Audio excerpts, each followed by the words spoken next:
Are you guys into dating shows, dating reality shows that is? Well, I'll tell you what one of my favorite shows of all time is, and that is Married at First Sight. I have been watching from the very beginning. I have not missed a season. We're on season number 13, and I've decided to review it. Stick around.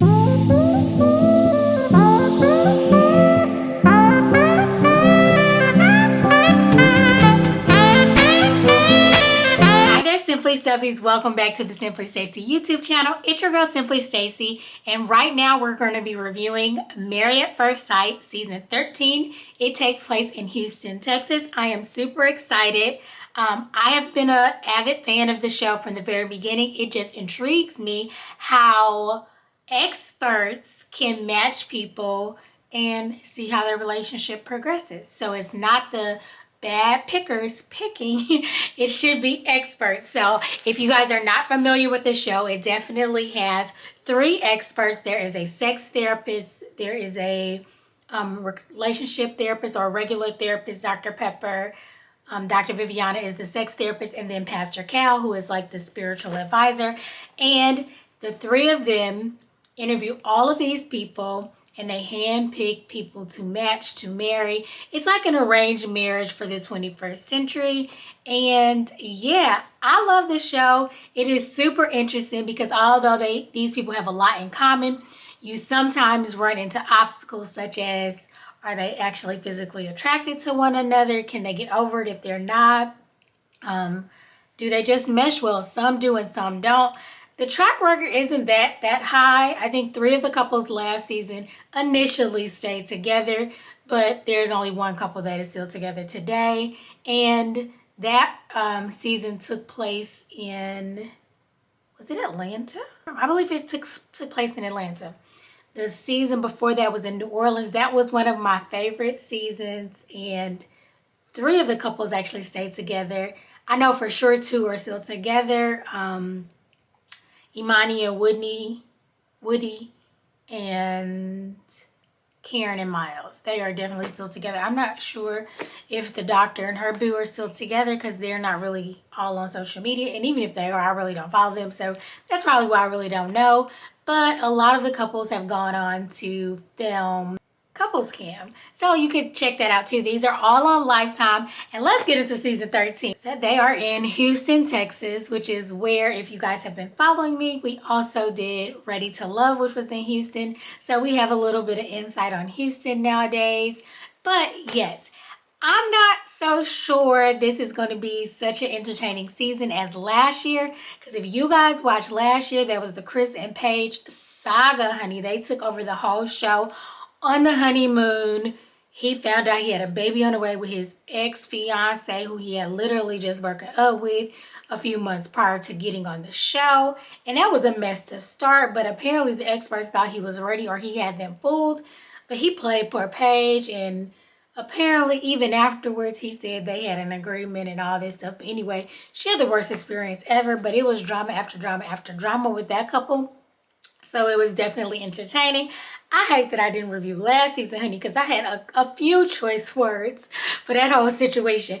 But anyway, let's get on to the new couples. So this is actually a little bit of the matchmaking, a little bit of episode 1. Episode 2 actually comes on tonight, so I'm going to try to get this done and out to you guys ASAP so that I can get started on filming episode number 2. But yes, the very first couple we're going to talk about is Rachel and Jose. Rachel is actually 33 years old. She did have a recent breakup. I want to say she said like 3 months ago or something like that. And Dr. Pepper was like, are you sure that you're over this situation? Because if not, honey, we've had this experience last year and we don't need that again. We don't need those problems. But no, she said that she is definitely over it. So Jose is Mr. Perfectionist. He is 35. He says no woman is on his level that he has met. A lot of women don't want to work and go half on life, I guess. He actually works for NASA. His parents are divorced, and I believe Rachel's parents are divorced too, so they definitely have that in common. Rachel is the blossoming bride. They really didn't even put their job titles at the bottom. They just have these like, I guess, their personality traits instead, which is kind of different, but we're going to go with it. But they did say what some of the people do.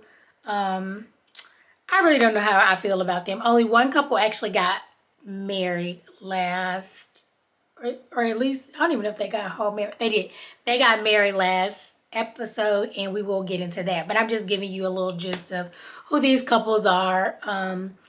Jose, to me, now he looked like he was Hispanic, but then when he was sitting at the table with his family, they didn't really look Hispanic. So I'm not sure what his nationality is, because we do have some interracial couples on this season. Next up, we're going to talk about Myrala, Myrala, and Gil. So now this is so funny because Gil's a firefighter, and tall, dark, handsome, bald. Myrala, she is 34. She is from Texas. They call her Picture Perfect Princess. And so, of course, when they're like in her house and looking through her closet and stuff, she has all the designer labels and she makes good money. The experts did say that she makes considerably much more than Gil makes. And they don't know if that should be an issue, but they think that would be a good match. Not sure what Myrala's nationality is. Gil is Colombian. He is Afro-Colombian, so they both have the Latin roots, but they are kind of an interracial couple because he is a black man. She is a Latina. Mr. Caring and charismatic, that is Gil. He has a demanding job. However, he would like a wife, but it's hard to find one because he does work 24-hour shifts. She'd have to be able to put up with that. He's looking for that 90s love. I was like, okay, who isn't? He said he doesn't trust anyone, looking for someone that he can trust. And his dad was killed by a home invasion, which was really, really sad. But, he was only 14 when this happened, so he did grow up without his father. Now, Myrala is the picture perfect princess, and she was tall, dark, handsome, and bearded. Now, Gil is not bearded, but he is tall, dark, and handsome. So we like, okay, cool. She might like it. But then she says not bald. He is definitely bald. Pastor Cal mentions, I think she's just being superficial and we're not going to worry about, some of that stuff. So the next couple up is Michaela and Zach. So this is a African-American couple. Zach is actually the youngest castmate. He is 27. I would say this season they have a lot of 30-plus-year-olds. A lot of the men actually are 35. I think Zach is the only one that's 27 in his 20s. The women are in their 30s, early 30s. And there may be one that is younger than 30, but I don't think that there are any that are younger than 30. So they did definitely go for a more mature cast, which I appreciate, because those over 30 are looking for love too, and they might actually be ready to get married. So Michaela is a successful realtor, and she sells homes to newlyweds. She's just hoping to have that for herself one day. She is marrying Zach. Zach is not from Houston. Zach is from Baton Rouge, Louisiana. And he did move to Houston. He's hoping maybe he can find his wife there. He is one of 3 children. All of his friends are not getting married, so that's not like the trending thing to do. But he's always wanted a wife, and that's really where he is. So he says he's definitely on that path, even though his friends are not. Okay, so with that, Zach is a very attractive man. Michaela is a very attractive woman. She is, I believe, 30 and he is 27. So there's a little bit of an age gap, but I don't think it's too bad. Karen and Miles, one of my favorite couples. Miles was 25 at the time, and I think Karen was 30, and they are still together today. And they just celebrated an anniversary, so it could definitely work. I know couples that have that reverse age gap too, and they've been together for a lot of years. Okay, next up is Brett and Ryan. So Brett is actually the wife, and she is from New Jersey. She's 33 years old, And she's definitely a hopeless romantic. Now, the thing with Brett, I think she said she hasn't kissed anybody in like 2 years. So I'm assuming she has not been dating. I don't know what that's all about. She's Miss Hopefully Devoted. She said she's not hopeless. She's hopeful. No, Miss Hopefully Devoted. Hasn't kissed a guy in over 2 years. And then the guy that she's marrying, Ryan. So Ryan is actually 35 and he is from Texas. He is called the Reformed Serial Dater. So he actually had a best friend that passed away last year. And he said that kind of got him out of his serial dating ruts. He just used to go on so many dates with so many women. I think he said he dated over 50 women in Houston, and he would always go on dates. But when his friend died, it made him reevaluate life. And, you know, he wants a wife and he wants all of that. It's been 18 months ago since his friend passed away. And I guess that's when he got his revelation. And so he's been on a hunt, I guess, maybe since then. Or maybe he's always been on a hunt to find his wife. He just hadn't found one. And now he wants to take things more seriously. So he is trusting the experts to do so. Now, he was sitting at the table with his parents. And they weren't really feeling this when he told them that he was about to get married. And they're like, why can't my son be normal? Like, that was the dad and the mom. I'm like, oh my goodness, gosh. Y'all acting like he doing... I don't know what they act like he was doing, but whatever it is, he's just trying to marry a nice young woman that the experts think that will be a good compatible match. So, I mean, it does sound crazy. I can't say that I would marry somebody at first sight, not knowing anything about them, not even their name. However, people have done it. People have succeeded in doing it. And people who get arranged marriage in different cultures, they do it all the time. They grow, they stay married for years and years, have kids, fall in love, all this stuff. So I think it is definitely possible, especially when you have all the other things that align and what's super important to you. They have these massive questionnaires and psychology evaluations and all of this stuff. So you think they'd be right on the right track. Okay, so that is the fourth couple. And then the last couple I'm going to tell you guys about is the actual couple that was first to get married last week on Married at First Sight. So we have Bao and Johnny. So they are a Vietnamese couple.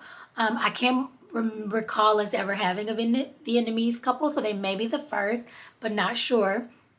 So Bao is 35 and she was born in Texas, but she is like the daughter of refugee parents. She said they were raised really poorly, and you know, a lot of people wouldn't understand that. She don't think anyone who isn't like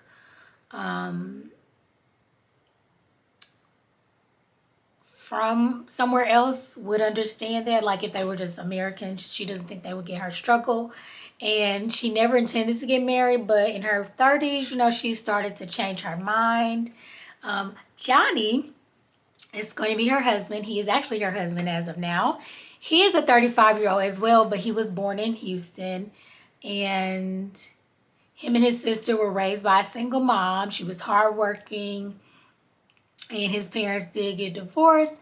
And he really has kind of a off-putting relationship, I guess, with his father. They're not as close as, you know, he said he just had father issues with his dad. His dad lives somewhere else, I believe California or something. So anyway, when he decided he was going to get married, he was like, I have to tell my father. His father like basically hung up the phone on him, was like, I'm not going to be a part of it. He knew he wasn't going to be a part of it. Johnny was super sad and was crying. And I want to be like, Johnny, but you told us that your dad wasn't going to like it. So you already knew you should have been prepared. But I guess when you hear it, I was talking to my sister about it. And she was like, I mean, you know, you would have been crying too. I'm like, yeah, I guess. But I might not have called and told him. I just would have introduced him to my wife later on, since I knew this is how it was all going to go down. So his dad definitely didn't want to be a part of the show. Disappointed.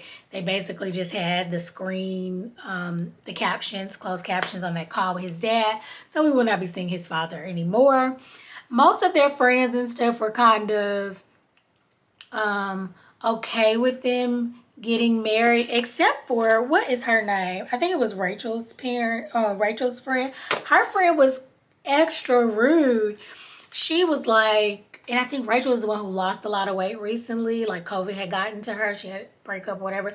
She ended up losing a lot of weight. She's in the gym all the time.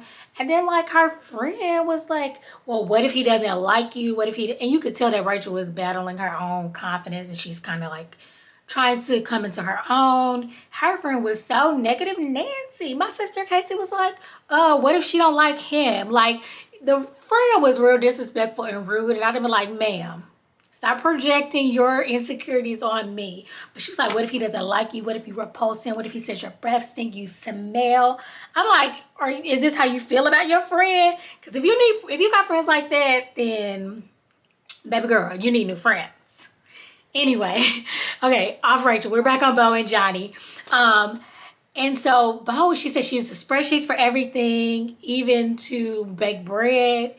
Listen, she is all about the spreadsheets, super OCD, all of this stuff. So they're up first for their wedding, and she was the one who told Dr. Viviana, like, listen, I'm just afraid I might know who it is. I'm going to give you a list of all the people I don't want it to be. So she definitely gave Dr. Viviana a list of people that she did not want to be matched with. Like first and last names, what their occupation was, maybe what schools they went to, I don't know, but she definitely did that, which I thought was quite funny. So before the weddings actually took place, Bao and Johnny actually exchanged gifts. And I think that is such a cute thing to do. I hope my future husband gives me something because I'm bringing you a gift. So have one for me too so we can both exchange gifts. But anyway, so her gift was like this little care package, like a husband starter package or something with like little cute things in it. Socks, some funny socks. He had on a pair. So I'm like, okay, she got him there. I feel like some snacks and stuff like that. It was a cute little thing with a cute little card. So Johnny gives her gifts, and he had a really nice note. And then I think he either wrapped his gifts in jerseys, like basketball jerseys, baseball jerseys, something like that. Or they were jerseys, like probably because they're his favorite sports teams. And he's like, I always wanted to go with my wife or whatever. It was a cute little gesture. When I say this sent her over the edge, honey, she was so mad. I cannot work. I told them I did not want a sports guy. Like I cannot marry a sports guy. My husband cannot be a sports guy. Like I really wanted a Nobel Peace Prize winner. Girl, I was like, Bo, you crazy girl. Because Nobel Peace Prize winners do not sign up for Married at First Sight. They're too busy creating stuff. They're too busy over here making the world a better place. Like, girl, they are not on this show. And if you wanted that, you looking in the wrong places, honey. You need to be somewhere else. I think she's a researcher by trade. I can't really recall, honey, but yes. And I was like, this ruined her day. Like, this literally ruined her day. Her mom was like, well, just don't worry about it. Like, she was talking to her brothers like, I just can't with this situation. Like, I can't believe he's a sports guy. I thought she wasn't going to go through with the wedding, honey, but she mustered up the courage. She was not happy. Her dad's walking her down the aisle. And halfway down the aisle, honey, she's like, oh my God, it's Johnny. So her fear came true. It was somebody she knew. But apparently, he was not on her list. So apparently they knew each other. They met again. It was kind of funny because like they had to change their vows instead of being like, you know, I've never met you before. They're like, to meet again. And he's like, oh, it's Bo. Like, it was so funny because you really didn't know which way they were going with this. Were they happy? Were they mad? Were they excited? Like, did they date in the past? Like, we had no idea how they even knew each other. You know, they break to commercial break because, you know, we have to build up the suspense.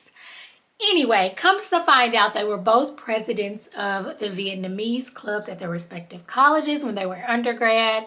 I think one U of Houston, University of Houston, and one University of Texas, U of T. And so they would see each other, you know, at different conventions and conferences. And so they knew of each other. Bo says he used to be a playboy from what she knew. But, you know, he's an attractive man. So I was like, whew, at least they didn't date because that would have been a mess. And she didn't put him on the list. She said she never in a million years thought it could have been him, but it was him. And so they do get married. They both say yes. They catch up. It does seem like they have a lot in common. And I think she's going to give him a chance, even though he's a sports person. Now, I don't even really recall him saying, like, oh my God, like, we have to go to games. I'm like a super sports fan. But that was the gift he chose. And maybe it's not as bad as she thinks it is. But this is going to be interesting. They are going to be an interesting couple. I can't wait to see who gets married this week. I hope you guys come back around.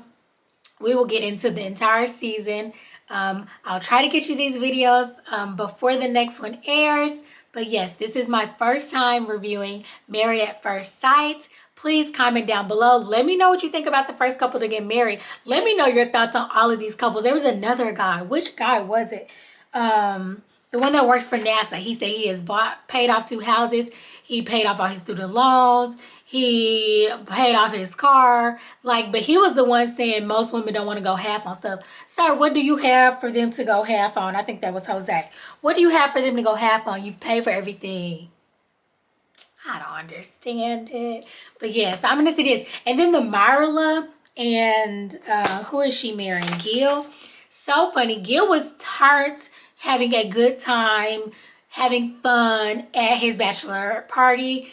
And his wife, Myrala, was basically sitting around looking crazy and judging everyone else. So I don't know how that's going to go because he was like, I hope she's having fun. And she was basically looking crazy. Now, Michaela looked like she was having a blast. She was having so much fun.